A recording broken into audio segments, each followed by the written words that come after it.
Bapak Ibu, saya akan melanjutkan dari Kitab Ratapan. 2 minggu yang lalu saya sudah membahas pasal yang pertama. Hari ini kita akan melihat ratapan pasal yang kedua. Ya, kita nggak akan bisa membahas secara detail kitab ini karena memang cukup panjang.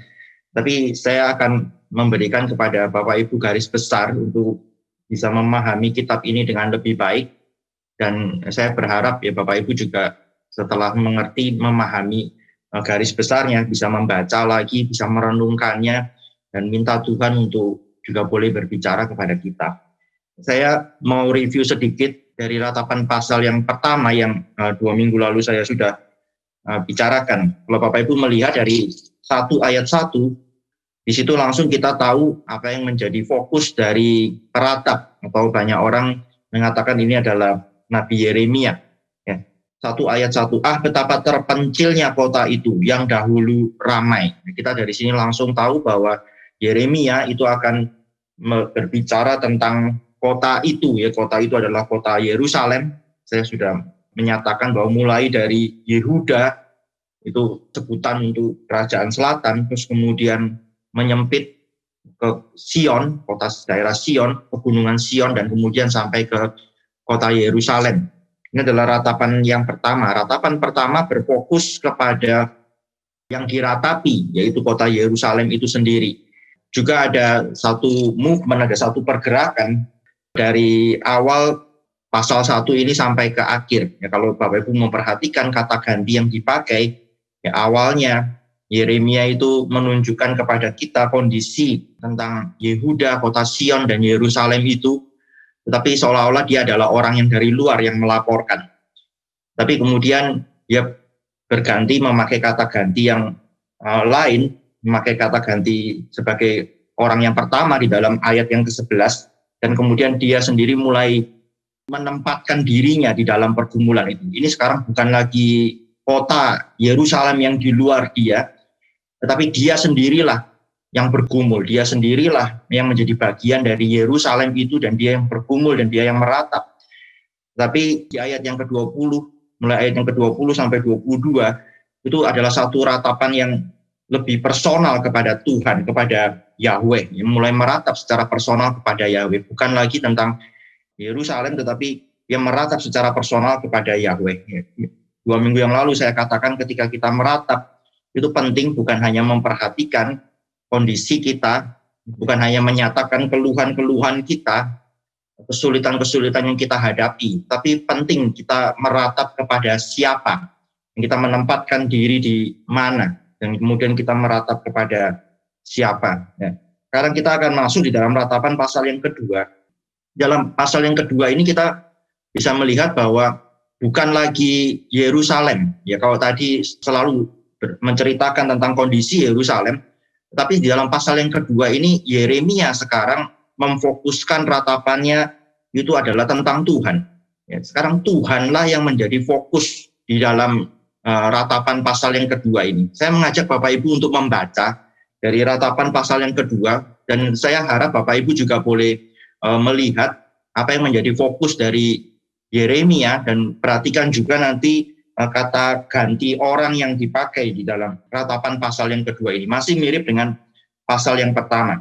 Saya akan membacakan ratapan pasal yang kedua. Ya, Bapak Ibu kalau mau juga boleh membaca dengan bersuara di tempat masing-masing. Ya, karena firman Tuhan itu ketika kita mendengarkan dan kemudian kita juga membaca, itu menjadi sesuatu yang lebih kita bisa mengerti, ya, lebih mudah untuk kita bisa mengerti, lebih mudah untuk kita bisa ingat. Ya, Bapak Ibu mungkin tahu Alkitab ini, Perjanjian Lama khususnya, ditulis ketika orang-orang memiliki budaya mendengar. Belum membaca pada waktu itu, nggak banyak orang yang bisa membaca, tetapi mereka mendengar. Ya, meskipun ini sudah diterjemahkan, tentu mendengarnya juga akan berbeda. Sekali lagi, ratapan ini ditulis secara akrostik, jadi ada 22 ayat, dan 22 ayat itu masing-masing dimulai dengan alfabetnya Ibrani, yang memang jumlahnya adalah 22. Kita sekarang nggak mungkin mendapatkan itu dari terjemahan Indonesia, tapi saya tetap percaya bahwa firman Tuhan itu penting untuk kita terus-menerus mendengarkannya. Mari kita membaca dari ratapan pasal yang kedua. Betapa Tuhan menyelubungi putri Sion dengan awan dalam murkanya. Keagungan Israel dilemparkannya dari langit ke bumi. Tak diingatnya akan tumpuan kakinya tatkala ia murka. Tanpa belas kasihan Tuhan memusnahkan segala ladang Yakub. Dia menghancurkan dalam amarahnya benteng-benteng putri Yehuda. Dia mencampakkan ke bumi dan mencemarkan kerajaan dan pemimpin-pemimpinnya. Dalam murka yang menyala-nyala, ia mematahkan segala tanduk Israel, menarik kembali tangan kanannya pada waktu si seteru mendekat. Membakar Yakub laksana api yang menyala-nyala yang menjilat ke sekeliling. Dia membidikan panahnya seperti seorang seteru dengan mengacungkan tangan kanannya seperti seorang lawan. Membunuh segala yang menyenangkan mata dalam kemah putri Sion, memuntahkan geramnya seperti api. Tuhan menjadi seperti seorang seteru. Dia menghancurkan Israel, meremukkan segala purinya, mempuingkan benteng-bentengnya, memperbanyak susah dan kesah pada putri Yehuda. Dia melanda kemahnya seperti kebun, menghancurkan tempat pertemuannya. Di Sion, Tuhan menjadikan orang lupa akan perayaan dan sabat, dan menolak dalam kegeraman murkanya raja dan imam. Tuhan membuang mezbahnya, meninggalkan tempat kudusnya, menyerahkan di dalam tangan seteru tembok puri-purinya. Teriakan ramai mereka dalam bait Allah seperti keramaian pada hari perayaan jemaat. Tuhan telah memutuskan untuk mempuingkan tembok putri Sion. Dia mengukur semuanya dengan tali pengukur. Dia tak menahan tangannya untuk menghancurkannya. Dia menjadikan berkabung tembok luar dan tembok dalam. Mereka merana semua. Terbenam gapura-gapuranya di dalam tanah. Tuhan menghancurkan dan meluluhkan palang-palang pintunya. Rajanya dan pemimpin-pemimpinnya berada di antara bangsa-bangsa asing. Tak ada petunjuk dari Tuhan, bahkan nabi-nabi tak menerima lagi wahyu daripadanya. Duduklah tertegun di tanah para tua-tua putri Sion. Mereka menabur abu di atas kepala dan mengenakan kain kabung. Darah-darah Yerusalem menundukkan kepalanya ke tanah. Mataku kusam dengan air mata, remuk redam hatiku, hancur habis hatiku. Karena keruntuhan putri bangsaku, sebab jatuh pingsan kanak-kanak dan bayi di lapangan-lapangan kota. Kepada ibunya mereka bertanya, mana roti dan anggur? Sedang mereka jatuh pingsan seperti orang yang gugur di lapangan-lapangan kota, ketika menghembuskan nafas di pangkuan ibunya. Apa yang dapat kunyatakan kepadamu? Dengan apa aku dapat menyamakan engkau, ya putri Yerusalem? Dengan apa aku dapat membandingkan engkau untuk dihibur, ya darah putri Sion? Karena luas bagaikan laut reruntuhanmu, siapa yang akan memulihkan engkau? Nabi-nabimu melihat bagimu penglihatan yang dusta dan hampa. Mereka tidak menyatakan kesalahanmu guna memulihkan engkau kembali. Mereka mengeluarkan bagimu ramalan-ramalan yang dusta dan menyesatkan. Sekalian orang yang lewat bertepuk tangan karena engkau. Mereka bersuit-suit dan menggelengkan kepalanya mengenai putri Yerusalem. Inikah kota yang disebut orang, kota yang paling indah, kesukaan dunia semesta? Terhadap engkau, semua seterumu mengangkat mulutnya. Mereka bersuit-suit dan menggetakkan gigi. Kami telah memusnahkannya, kata mereka. Nah, inilah harinya yang kami nanti-nantikan. Kami mengalaminya, kami melihatnya. Tuhan telah menjalankan yang dirancangkannya, yang melaksanakan yang difirmankannya, yang diperintahkannya dahulu kala. Yang merusak tanpa belas kasihan, yang menjadikan si seteru senang atas kamu, yang meninggikan tanduk lawan-lawanmu. Berteriaklah kepada Tuhan dengan nyaring, hai putri Sion. Cucurkanlah air mata bagikan sungai siang dan malam. Janganlah kau berikan dirimu istirahat. Janganlah matamu tenang. Bangunlah, mengeranglah pada malam hari, pada permulaan giliran jaga malam. Curahkanlah isi hatimu bagaikan air di hadapan Tuhan. Angkatlah tanganmu kepadanya demi hidup anak-anakmu yang jatuh pingsan karena lapar di ujung-ujung jalan. Lihatlah Tuhan dan tiliklah, kepada siapakah engkau telah berbuat ini? Apakah perempuan harus makan anak kandungnya, anak-anak yang masih dibuai? Apakah dalam tempat kudus Tuhan harus dibunuh imam dan nabi? Terbaring di debu jalan pemuda dan orang tua, darah-darahku dan teruna-terunaku gugur oleh pedang. Engkau membunuh mereka tatkala engkau murka, tanpa belas kasihan engkau menyembelih mereka. Seolah-olah pada hari perayaan engkau mengundang semua yang kutakuti dari sekeliling. Tatkala Tuhan murka, tak ada seorang yang luput atau selamat. Mereka yang kubuai dan kubesarkan, dibinasakan seteruku. Bapak Ibu, mari kita berdoa sekali lagi, kita minta belas kasihan Tuhan. Bersyukur kepadamu ya Tuhan, kalau kami masih boleh baca firman-Mu, kami masih boleh mendengarkan firman-Mu. Tuhan juga yang menggerakkan hati kami, terus memberikan di dalam hati kami satu kerinduan, untuk kami boleh mengenal Tuhan lebih lagi melalui firman. Kami mau belajar dari kitab Ratapan ini. Satu kitab yang mungkin selama ini kami jarang perhatikan. Kami jarang membacanya, bahkan mungkin kami tidak pernah membacanya. Karena kami menganggap bahwa ini adalah sesuatu yang sudah lewat, sesuatu yang tidak relevan dengan hidup kami. Tetapi Engkau memberikan situasi kepada kami pada saat ini di mana kami membutuhkan kekuatan dari firman Tuhan. Bahwa umat Tuhan di dalam masa yang lampau mengalami kesulitan-kesulitan, mengalami disiplin dari Tuhan, ajaran dari Tuhan yang bahkan lebih sulit daripada kondisi kami sekarang. Dan kami juga perlu belajar dari mereka. Kami berdoa, kami mohon kiranya Tuhan yang menundukkan hati kami dengan kebenaran firman-Mu. Tuhan juga yang mengisi pikiran kami dengan pengertian-pengertian kebenaran. Dan Tuhan juga yang menolong kami untuk kami boleh hidup seturut dengan kebenaran yang Tuhan akan nyatakan. Terima kasih Tuhan, kami menyerahkan diri kami ke dalam tangan Tuhan. Kiranya Tuhan memberikan berkat-berkat rohani yang Tuhan sudah siapkan bagi kami. Di dalam nama Tuhan kami Yesus Kristus, kami berdoa. Amin. Bapak Ibu, ini adalah satu ratapan pasal yang kedua ini yang memerinci tindakan Tuhan. Yeremia di dalam bagian ini kemudian dia mengatakan di dalam bagian yang pertama dia memerinci kondisi tentang kota Yerusalem, tetapi di dalam bagian yang kedua ini dia langsung memberitahu kepada kita, memerinci apa yang Tuhan lakukan. Ya meskipun ini sudah ada di pasal yang pertama juga, kalau Bapak Ibu melihat di dalam beberapa ayat di pasal yang pertama, Yeremia sudah mulai mengatakan hal ini. Ini bukan karena musuh-musuh mereka saja, tetapi ini adalah karena Tuhan terutama, ya, terutama karena Tuhan. Bahkan di dalam pasal yang pertama, meskipun dikatakan ada orang-orang yang memang melakukan tindakan itu, yang menghancurkan Yerusalem dan lain sebagainya, tetapi peratap atau Yeremia itu langsung mengkaitkan ini dengan Tuhan. Nah, ini sangat jelas khususnya di dalam ratapan pasal yang kedua. Ya, peratap itu tidak mengatakan itu musuh-musuhnya Yehuda, itu yang menyerang mereka, tidak. Tetapi Tuhan sendiri yang menjadi lawan mereka. Ya, Tuhan sendiri yang menjadi lawan mereka. Bapak Ibu, ketika Yeremia mengatakan hal yang demikian, itu berarti sekaligus dia mengakui bahwa mereka, Yehuda, kerajaan selatan, ini memang bersalah di hadapan Tuhan. Tuhan tidak menjadi lawan dari orang-orang yang setia, dari orang-orang yang benar. Tuhan menjadi lawan dari orang-orang yang melanggar perjanjian.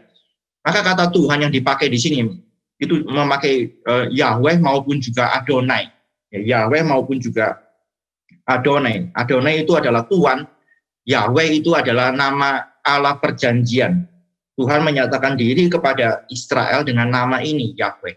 Dan kita tahu bahwa nama ini adalah nama yang menyatakan kebesaran Tuhan, menyatakan bahwa Tuhan itu transcendence, tetapi sekaligus Tuhan yang imanen, Tuhan yang mau bersama-sama dengan umatnya. Kalau tadi Bapak Ibu memperhatikan keluhan dari peratap atau dari Yeremia ini, bahwa Tuhan itu mengabaikan atau Tuhan tidak mempedulikan lagi bahkan tempat kudusnya, bait kudusnya, tumpuan kakinya. Nah, tumpuan kakinya itu adalah tabut perjanjian yang ada di dalam ruang maha kudus. Itu adalah tumpuan kaki Tuhan. Ya, Tuhan tidak lagi memperhatikan itu, Tuhan mengabaikan itu, Tuhan membiarkan itu semua kemudian hancur. Itu menunjukkan bahwa Tuhan tidak lagi mau ada di tengah-tengah umatnya. Ya, karena umatnya sudah melanggar perjanjian, Tuhan memang mau menghukum mereka, maka Tuhan meninggalkan mereka. Bapak Ibu mungkin tahu di dalam perjanjian lama bahwa ruang maha kudus itu adalah satu ruangan yang tidak boleh dimasuki oleh siapapun juga kecuali imam besar. 1 tahun hanya 1 kali pada hari raya Yom Kippur atau hari raya penebusan, hari raya pendamaian. 1 kali saja selama 1 tahun imam besar itu boleh masuk. Tidak ada 1 orang pun yang boleh masuk, boleh mengintip di balik tirai itu. Bapak Ibu mungkin juga tahu tentang ketika Daud mau memindahkan tabut itu dan kemudian Daud melakukannya dengan cara yang salah. Tabut itu adalah satu-satunya benda yang harus diusung. Gitu. Jadi ada 4 orang yang harus usung. Ketika usung itu berarti dengan pundak, itu berarti tabutnya akan ada di atas kepala. Ketika tabut di atas kepala, itu berarti orang nggak mungkin bisa melihat melongok ya ke isi tabut itu, nggak bisa karena di atas kepala. Tetapi pada waktu itu Daud memerintahkan supaya tabut itu dipindahkan dengan gerobak, ya, ditarik dengan, saya lupa dengan lembu atau apa gitu ya. Tapi dimasukkan di dalam gerobak yang tidak seharusnya. Kalau usung, itu 4 orang yang mengusung itu juga nggak boleh kena kepada tabut itu. Mereka mengusung dengan satu kayu yang memang 2 kayu yang memang disiapkan, gitu ya. Mereka bahkan tidak boleh sentuh juga. Ya, mereka angkat itu di atas pundak mereka dan kemudian mereka akan usung. Dan itu lebih kemungkinan untuk jatuh itu lebih sulit, gitu ya, karena 4 orang. Kalau satu tergelincir, 3 yang lain masih bisa menahan. Tapi yang dilakukan pada waktu itu membawa dengan gerobak, sehingga ketika gerobaknya itu kemudian tergelincir, tabut itu hampir jatuh, dan seorang yang bernama Usa itu kemudian menahan tabut itu supaya nggak terkena tanah. Dan apa yang terjadi? Tuhan langsung mematikan Usa pada waktu itu. Ya, Daud menjadi sangat marah. Ya, kita mungkin juga bisa mengerti apa yang dirasakan oleh Daud. Kenapa Tuhan mematikan orang yang justru mau menjaga tabut itu, supaya tabut itu nggak kena tanah, nggak kotor. Saya pernah katakan di dalam bagian ini, bahwa bagi Tuhan lebih baik tabut itu kena tanah daripada kena manusia yang berdosa. Dosa kita di hadapan Tuhan itu lebih najis daripada kotoran apapun juga yang lain.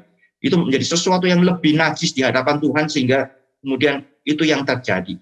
Nah, Usa ini meskipun dia memiliki motif yang baik, niat yang baik, ya, tapi dia melupakan satu hal, yaitu kekudusan Tuhan.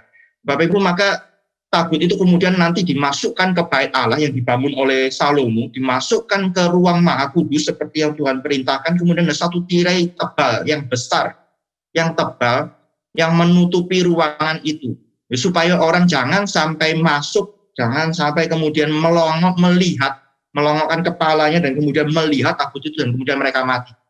Ya, Tuhan tidak menginginkan hal itu. Itu bicara tentang kekudusan Tuhan yang tidak bisa dikompromikan, yang tidak mungkin bersentuhan dengan dosa, tidak mungkin dekat dengan dosa.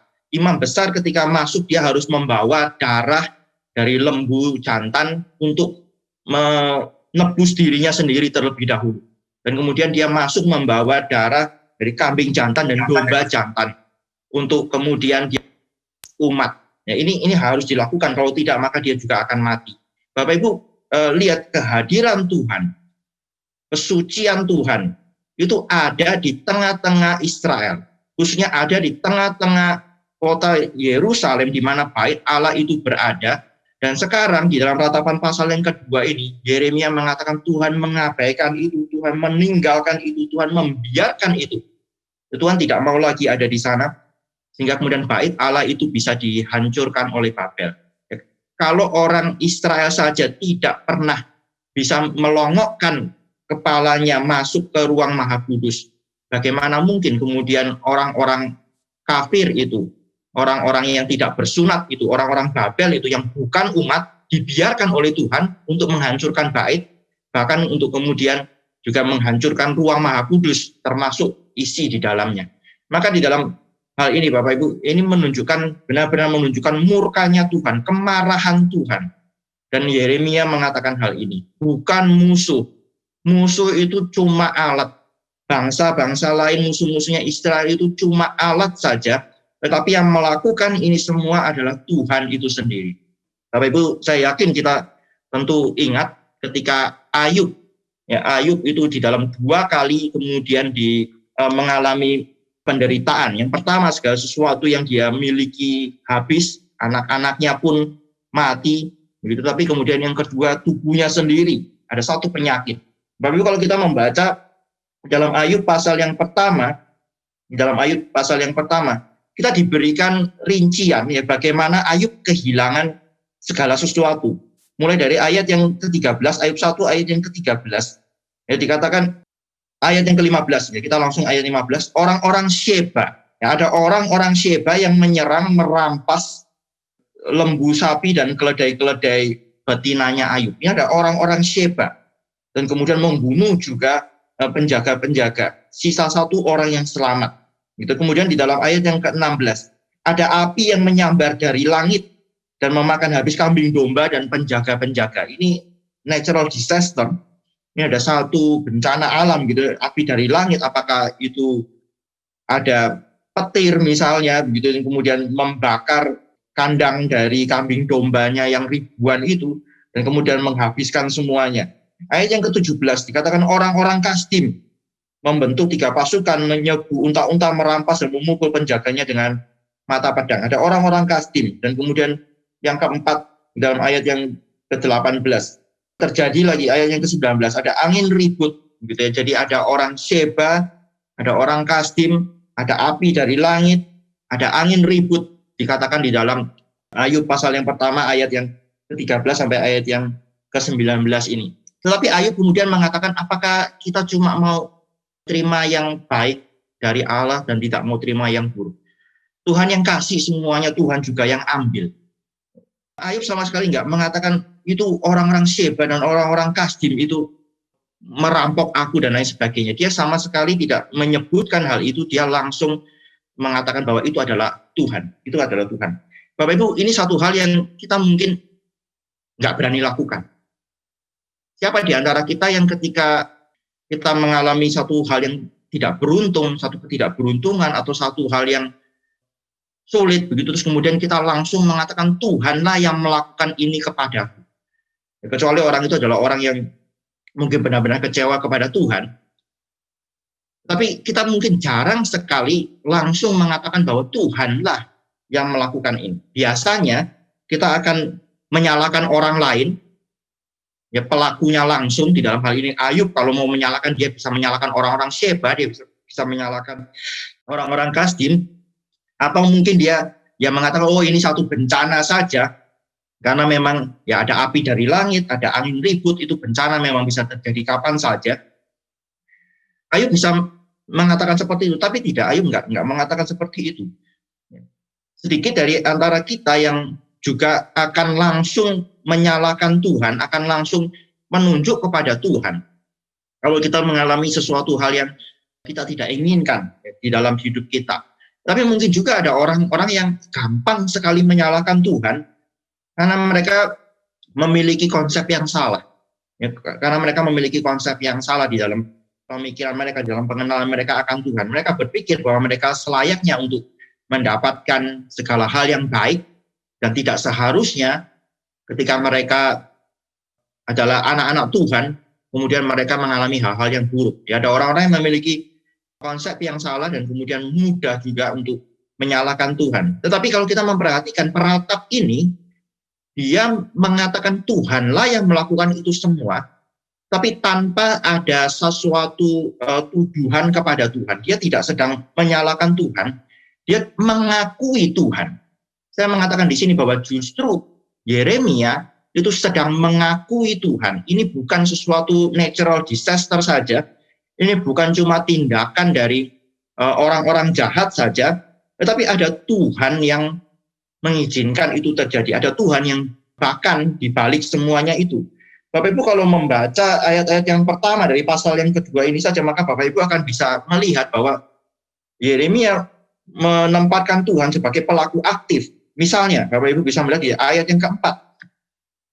Pasal 2, ratapan 2, ayat yang keempat. Ia di sini adalah Tuhan, membidikkan panahnya seperti seorang seteru.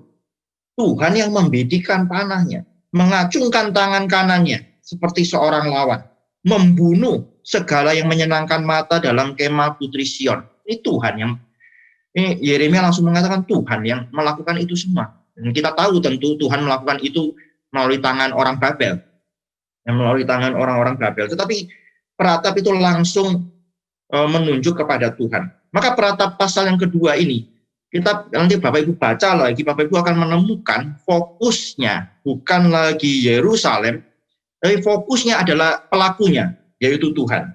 Dan tapi siapa Tuhan? Sekali lagi, Tuhan adalah Tuanku Adonai, dan Tuhan itu adalah Yahweh, adalah Allah perjanjian. Maka ini bukan Tuhan yang sewenang-wenang, bukan Tuhan yang semau-maunya, tetapi Tuhan yang pernah ada di tengah-tengah mereka, Tuhan yang pernah menyertai mereka, yang pernah memberkati mereka. Tetapi karena ketidaksetiaan mereka, maka kemudian Tuhan sekarang menjadi musuh mereka, Tuhan menjadi lawan mereka. Bapak Ibu, saya teringat kepada Yehezkiel, di dalam Yehezkiel pasal yang ketiga dan pasal yang ke-33. Nanti Bapak Ibu boleh baca, ini mudah diingat ya. Yehezkiel pasal 3 dan pasal 33. Itu Yehezkiel diberikan satu nubuat, diberikan satu semacam penglihatan oleh Tuhan bahwa kota itu sedang diserbu, begitu ya. Di Yeskiel dikatakan kamu adalah orang yang menjaga kota, kamu adalah orang yang seperti seorang yang berjaga-jaga untuk satu kota. Bapak Ibu, kita tahu di dalam kota-kota kuno, begitu ya, mereka akan menempatkan orang-orang di menara yang tinggi untuk mereka bisa melihat keluar dan mereka harus berjaga-jaga. Ada giliran jaganya.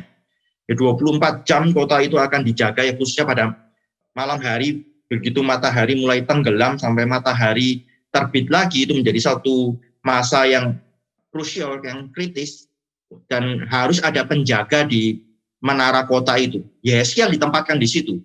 Dan Tuhan kemudian mengatakan, kalau kamu sebagai penjaga kota, kamu harus berjaga-jaga, kamu harus melihat kalau ada musuh yang datang, kamu harus memperingatkan kota itu.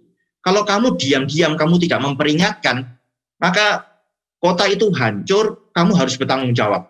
Ya, kamu akan dituntut juga tanggung jawab karena kehancuran kota itu. Tapi kalau kamu sudah peringatkan, dan kota itu memang tidak mau melakukan apapun juga, ya tidak mau bersiap-siap, tidak mau berjaga-jaga, maka ketika mereka hancur itu salah mereka sendiri. Kamu tidak dituntut tanggung jawab karena kamu sudah melakukan bagianmu.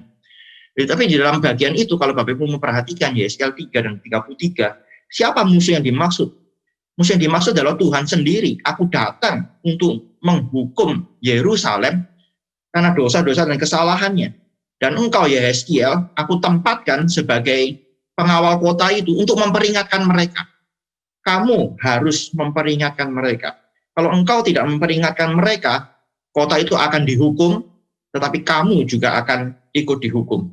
Tapi kalau kamu memperingatkan mereka, dan mereka bertobat, maka kota itu akan diampuni, dan kemudian ya dia, Yeskiel sendiri juga sudah melakukan bagiannya. Tapi kalau Yeskiel sudah melakukan bagiannya, dan kota itu sudah mendengar peringatan, tapi tidak bertobat, yang terjadi adalah kota itu akan dihukum, tapi Yeskiel itu akan ya diloloskan, gitu, karena sudah melakukan bagiannya, sudah melakukan peringatannya. Ini Tuhan yang datang sebagai musuh, sebagai seteru. Tuhanlah yang menjadi lawan dari kota yang pernah disebut sebagai kota kudus itu, Yerusalem. Maka di dalam bagian ini satu ratapan yang tertuju kepada Tuhan, yang mengakui bahwa Tuhanlah yang melakukan semua hajaran itu kepada Yerusalem. Tuhanlah yang melakukan semua hajaran itu kepada Yerusalem. Meskipun sekali lagi kita tahu bahwa Tuhan memakai Babel, Tuhan memakai bangsa Babel. Di dalam bagian ini saya melihat bahwa peratap itu mengenal. Ketika peratap itu mengatakan bahwa Tuhan pelakunya, Tuhanlah yang melakukan ini, maka kita bisa melihat bahwa peratap itu mengenal Tuhan yang berdaulat. Peratap mengenal Tuhan yang berdaulat, seperti halnya Ayub yang mengakui bahwa segala sesuatu berasal dari Tuhan. Nggak ada sesuatu yang terjadi dalam hidup kita yang lepas dari Tuhan. Semuanya itu ada di dalam izin Tuhan, ada di dalam kontrol Tuhan. Ya, Tuhan adalah Tuhan yang mutlak berdaulat, tidak ada sesuatu yang terjadi di luar kehendaknya. Tuhan adalah kuasa yang tertinggi, yang memberikan kuasa kepada Babel atas umat Tuhan. Nah, maka di sini ketika kita meratap, Bapak Ibu, kita juga harus belajar dari bagian ini, mengakui bahwa yang terjadi di dalam hidup kita itu dilakukan oleh Tuhan. Dilakukan bukan Tuhan yang melakukan hal-hal yang jahat itu secara langsung, tidak. Dia tidak menjadi penyebab langsung dari segala kejahatan, dari segala hal yang evil yang terjadi di dalam hidup kita, bukan. Tetapi Tuhan memakai itu. Tuhan mengizinkan itu, Tuhan memakai itu. Peratap bukan mau melindungi Tuhan. Ya, Yeremia itu tidak mengatakan, oh ini Babel kok, bukan Tuhan. Tuhan itu sebenarnya sayang sama kamu. Tetapi ya Babel itu memang jahat, Babel itu memang mengincar kamu, Babel itu memang mau meluaskan wilayahnya sehingga terus kemudian Babel menyerang Yerusalem. Yeremia nggak mengatakan itu. Yeremia sangat-sangat tahu bahwa kalau Tuhan tidak izinkan, kalau Tuhan tidak kasih, ya bahkan Habakuk itu memakai kalimat yang lebih tajam lagi, Tuhan yang menggerakkan, Tuhan yang memanggil bangsa dari utara itu untuk menjadi alatnya, maka itu semua tidak akan terjadi. Peratap tidak ingin supaya kita itu menjauh dari Tuhan, bukan. Tetapi justru mau membawa kita untuk makin dekat dengan Tuhan, makin mengenal Tuhan. Maka peratap itu mengingatkan kita, apapun yang terjadi di dalam hidup kita, itu di dalam kontrol Tuhan. Ya, Bapak Ibu, saya mau mengajak kita untuk melihat satu bagian di dalam ratapan pasal yang kedua ini, yang menurut saya ini menjadi satu hal yang kritikal, menjadi satu hal yang krusial, ketika kita mau menilai apa yang sedang terjadi, ya khususnya kalau kita melihat ratapan ini konteks kehancuran Yerusalem, kenapa Yerusalem sampai hancur seperti itu, sampai dihukum seperti itu, ada satu hal yang sangat kritikal yang terjadi. Bapak Ibu bisa melihat di dalam ayat yang ke-6, bagian yang terakhir. Dalam ayat yang ke-6, bagian yang terakhir, di situ dikatakan, dan menolak dalam kegeraman murkanya raja dan imam. Ya, disebutkan dua pemimpin dari umat Tuhan, yaitu raja dan imam. Raja adalah yang memimpin masyarakat, pemerintahan sipilnya, dan imam itu adalah memimpin di dalam keagamaan. Imam adalah yang memimpin di dalam kerohanian dari umat. Gitu. Dua pemimpin ini ditolak oleh Tuhan di dalam kegeraman Tuhan, di dalam murka Tuhan. Kalau kita membaca sejarahnya orang Israel, memang raja-raja Israel itu berdosa. Raja-raja Israel itu ada yang dikatakan baik seperti Daud, tetapi banyak yang dikatakan tidak seperti Daud. Ini khususnya raja-raja Yehuda, Israel Selatan. Kerajaan Israel Utara dikatakan nggak ada satupun yang baik. Semuanya mengikuti dosa Yerobiam bin Nebat. Tetapi kalau kerajaan selatan, keturunan Daud, dinasti Daud, itu masih ada beberapa raja yang baik sebenarnya. Tetapi banyak dari antara mereka yang juga jahat, yang tidak seperti Daud. Ya, saya sudah pernah menyebutkan bahwa Tuhan menetapkan untuk menghukum Yehuda, kerajaan selatan ini karena dosa dari Manasye. Ya, Manasye itu mempersembahkan manusia, anak-anak sebagai korban kepada berhala. Maka Tuhan mengatakan pasti dihukum. Ya, meskipun Manasye kemudian bertobat, dicatat di dalam Tawarikh, tetapi ini sudah menjadi sesuatu keputusan itu sudah diberikan oleh Tuhan. Pasti akan dihukum karena kejahatan mereka, karena dosa mereka. Jadi dalam hal ini raja dinasti Daud itu bersalah di hadapan Tuhan. Tapi juga imam-imam, kita melihat ada imam-imam yang juga tidak setia. Ada imam-imam juga yang tidak setia. Dua pemimpin yang ditetapkan oleh Tuhan untuk memimpin umat itu sudah tidak setia. Tetapi saya katakan di dalam bagian ini, bukan ini saja. Ada satu lagi, Bapak Ibu bisa melihat di dalam ayat yang ke-14.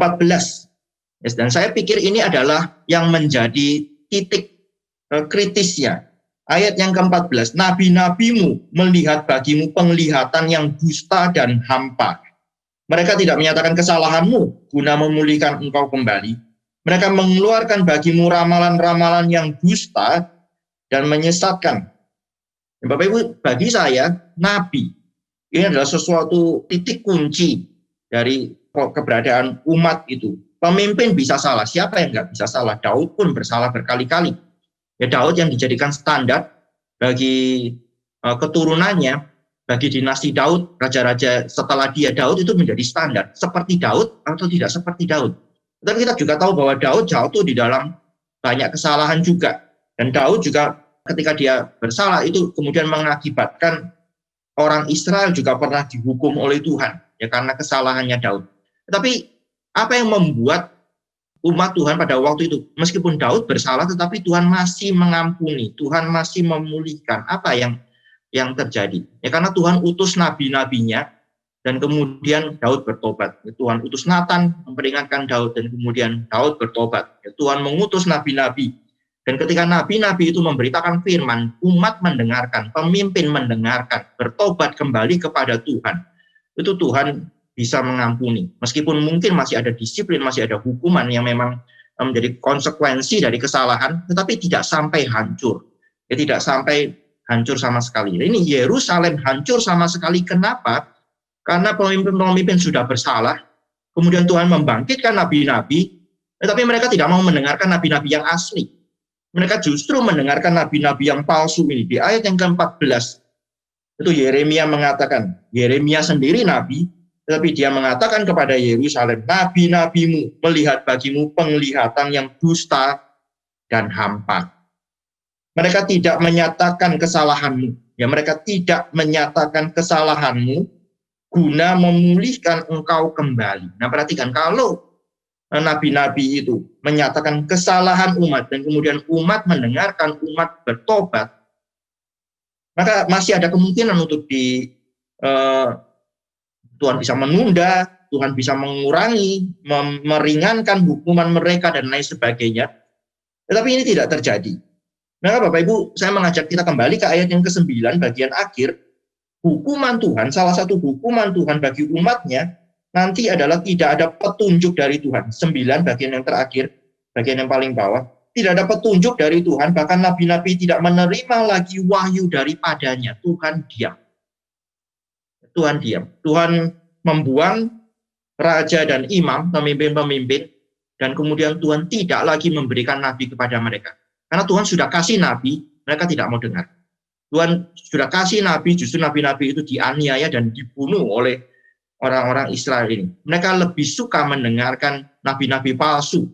Saya mau mengajak Bapak Ibu untuk melihat di dalam Yeremia 28. Yeremia adalah kemungkinan besar adalah penulis kitab Ratapan, dan di dalam Yeremia 28 ini adalah salah satu contoh di mana kita bisa melihat bahwa orang Israel itu lebih suka mendengarkan nabi palsu daripada mendengarkan Yeremia, daripada mendengarkan nabi yang asli. Kenapa? Nanti Bapak Ibu akan bisa melihat dari bagian ini. Saya bacakan di dalam Yeremia pasal yang ke-28, tidak terlalu panjang, saya bacakan dengan cepat.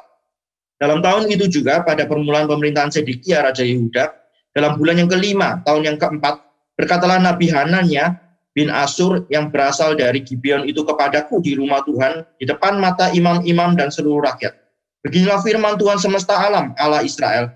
Aku telah mematahkan Kuk, Raja Babel itu. Nah, ini sudah diserang oleh Babel, ya sudah mulai dihancurkan, tetapi sejarah itu mencatat bahwa 3 kali Babel itu datang menyerang dan kemudian baru benar-benar hancur total, gitu ya. Ini sudah beberapa kali sudah terjadi serangan Babel itu, Yehuda sudah dikalahkan, maka sudah ada Kuk, Raja Babel itu. Tapi Hananya mengatakan, saya ulang ayat yang kedua, beginilah firman Tuhan semesta alam, Allah Israel, aku telah mematahkan Kuk, Raja Babel itu. Dalam 2 tahun ini, aku akan mengembalikan ke tempat ini segala perkakas rumah Tuhan yang telah diambil dari tempat ini oleh Nebukadnezar Raja Babel, dan yang diangkutnya ke Babel. Juga Yekonia bin Yoyakim Raja Yehuda, beserta semua orang buangan dari Yehuda, yang dibawa ke Babel akan kukembalikan ke tempat ini. Demikianlah firman Tuhan. Sungguh, aku akan mematahkan Kuk, Raja Babel itu. Hanya mengatakan dalam 2 tahun, Yerusalem itu akan dipulihkan. Ayat yang kelima. Lalu berkatalah Nabi Yeremia kepada Nabi Hanania di depan mata imam-imam dan di depan mata seluruh rakyat yang berdiri di rumah Tuhan itu. Kata Nabi Yeremia, amin. Moga-moga Tuhan berbuat demikian. Moga-moga Tuhan menepati perkataan-perkataan yang kau nubuatkan itu dengan dikembalikannya perkakas-perkakas rumah Tuhan dan semua orang buangan itu dari Babel ke tempat ini. Hanya dengarkanlah hendaknya perkataan yang akan kukatakan ke telingamu dan ke telinga seluruh rakyat ini. Nabi-nabi yang ada sebelum aku dan sebelum engkau dari dahulu kala telah bernubuat kepada banyak negeri dan terhadap kerajaan-kerajaan yang besar tentang perang dan malapetaka dan penyakit sampar. Bapak Ibu lihat ayat 9. Tapi mengenai seorang nabi yang bernubuat tentang damai sejahtera, jika nubuat nabi itu digenapi, maka barulah ketahuan bahwa nabi itu benar-benar diutus oleh Tuhan. Bapak Ibu nanti boleh baca sampai selesai. Yeremia di sini mengatakan nabi tidak pernah diutus oleh Tuhan untuk memberitakan damai sejahtera. Itu nabi itu diperlukan untuk memberitakan satu peringatan dari Tuhan. Itu adalah satu ancaman, hukuman dari Tuhan yang Tuhan akan timpakan kepada umat kalau umat itu tidak bertobat. Nabi itu nggak akan muncul ketika pemimpin dan umat taat kepada Tuhan. Nggak perlu. Nabi nggak perlu muncul. Nabi itu perlu diberikan oleh Tuhan ketika pemimpin bersalah atau umat bersalah. Maka perlu ada teguran dari Nabi untuk membuat mereka tahu lagi firman dan mereka berbalik bertobat. Raja itu harusnya punya gulungan kitab Taurat dan memerintah berdasarkan gulungan kitab Taurat itu. Imam itu harusnya melakukan sesuai dengan hukum Taurat, sesuai dengan hukum yang diberikan melalui Musa kepada orang Israel, bagaimana mereka seharusnya beribadah kepada Tuhan. Kalau mereka melanggar, maka Tuhan akan memunculkan nabi-nabi untuk memberikan peringatan, untuk memberikan seruan dari Tuhan, supaya mereka bertobat dan tidak usah dihancurkan oleh Tuhan. Tidak usah mendapatkan kutuk dari Tuhan. Tetapi ini yang terjadi. Ketika Tuhan memberikan nabi-nabi, dari dahulu Yeremia bilang, nabi-nabi itu memberitakan penghakiman. Tetapi yang kamu dengar, yang kamu lebih suka dengar, itu adalah nabi-nabi palsu yang mengatakan damai sejahtera. Nah, maka nanti kalau Bapak Ibu terus membaca sampai bagian akhir di dalam Yeremia 28 ini, Hananya itu kemudian dinubuatkan mati pada tahun yang berikutnya dan benar-benar kemudian dia mati ya karena dia bersalah kepada umat Tuhan. Kembali lagi ke ratapan. Kalau kita kembali lagi ke ratapan pasal yang kedua tadi, maka kita bisa melihat di ayat yang ke-14 Yeremia itu menyebutkan bahwa nabi-nabi inilah, nabi-nabi palsu inilah yang kemudian tidak menginginkan pertobatan, karena nubuatan mereka yang palsu, maka Tuhan itu justru menghukum mereka. Mereka tidak suka mendengarkan perkataan dari nabi-nabi yang benar, maka sekarang Tuhan bukan saja menghukum mereka, Tuhan juga silent, Tuhan juga diam, Tuhan tidak memberikan nubuat lagi, Tuhan tidak memberikan wahyu lagi.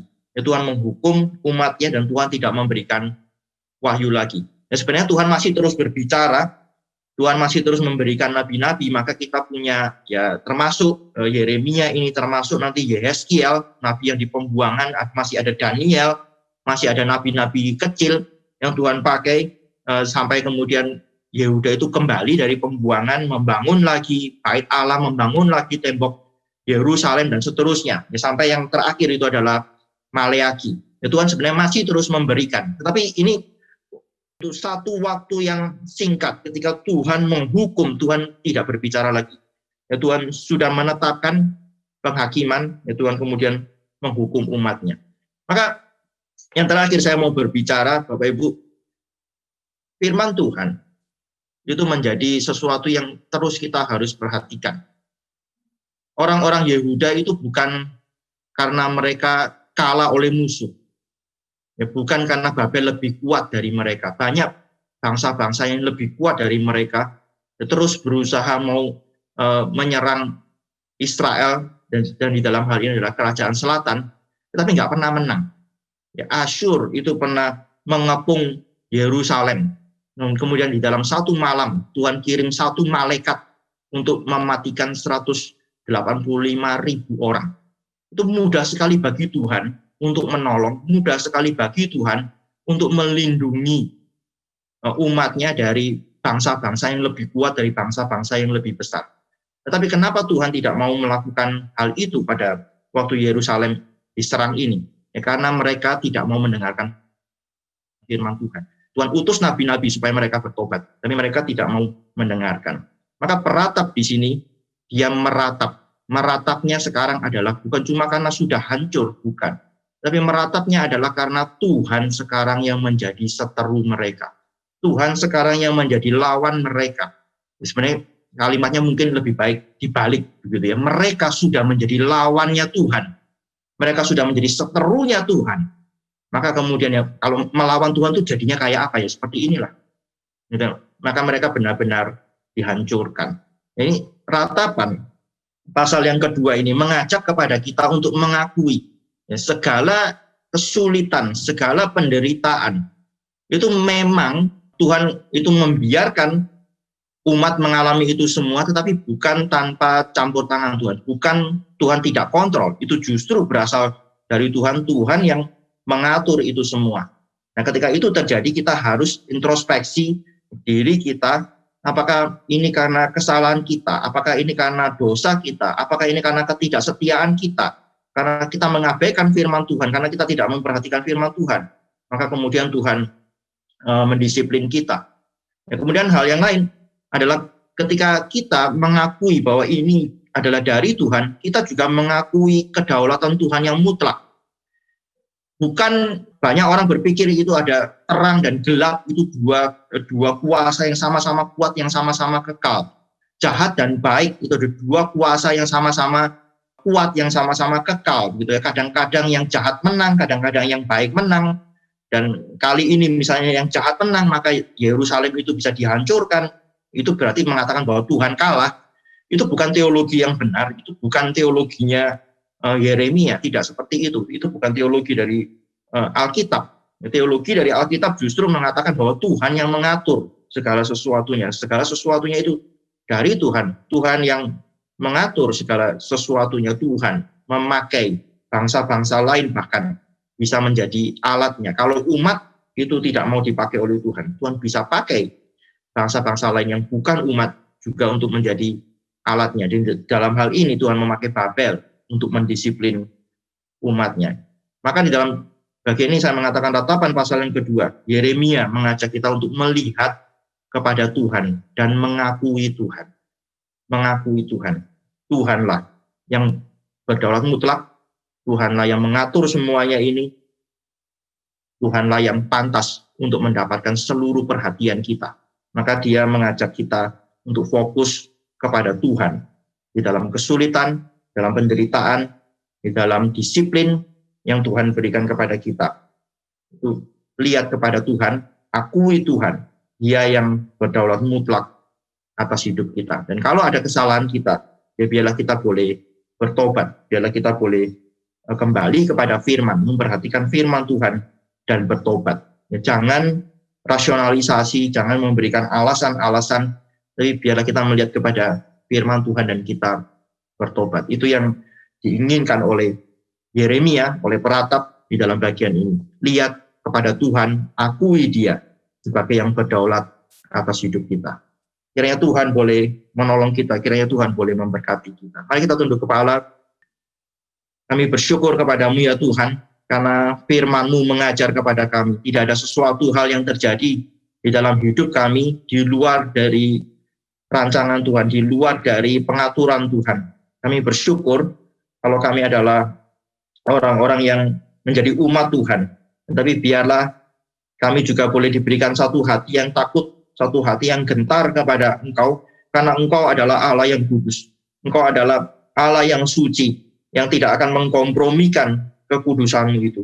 Dan kami berdoa Tuhan juga kiranya menguduskan kami, Tuhan menolong kami untuk kami hidup kudus, sehingga kami tidak dihukum oleh Tuhan. Dan kami berdoa, Tuhan tolong kami, untuk kami mengakui Tuhan di dalam segala sesuatu yang terjadi di dalam hidup kami.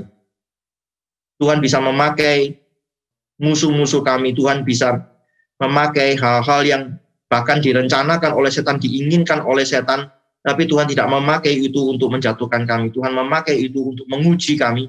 Tuhan memakai itu untuk melatih kami. Kami berdoa, kami mohon ya Tuhan, biarlah kami boleh mengakui kedaulatan Tuhan yang mutlak di dalam hidup kami, dan kami boleh menyandarkan diri kami kepadamu. Karena kami mengalami cinta kasih Tuhan. Karena kami mendapatkan belas kasihan daripada Tuhan sebagai umat Tuhan. Tuhan tolong kami supaya kami tidak bermain-main dengan kekudusan Tuhan, dengan kesucian Tuhan. Tapi biarlah takut dan gentar kepadamu itu terus ada di dalam hati kami. Tolong kami juga, untuk kami boleh terus mau kembali kepada Tuhan, terus mau memperhatikan firman Tuhan yang Tuhan berikan untuk menegur kami, untuk mengarahkan hidup kami. Tuhan dengar kami mohon belas kasihan. Di dalam nama Tuhan kami Yesus Kristus, kami berdoa. Amin.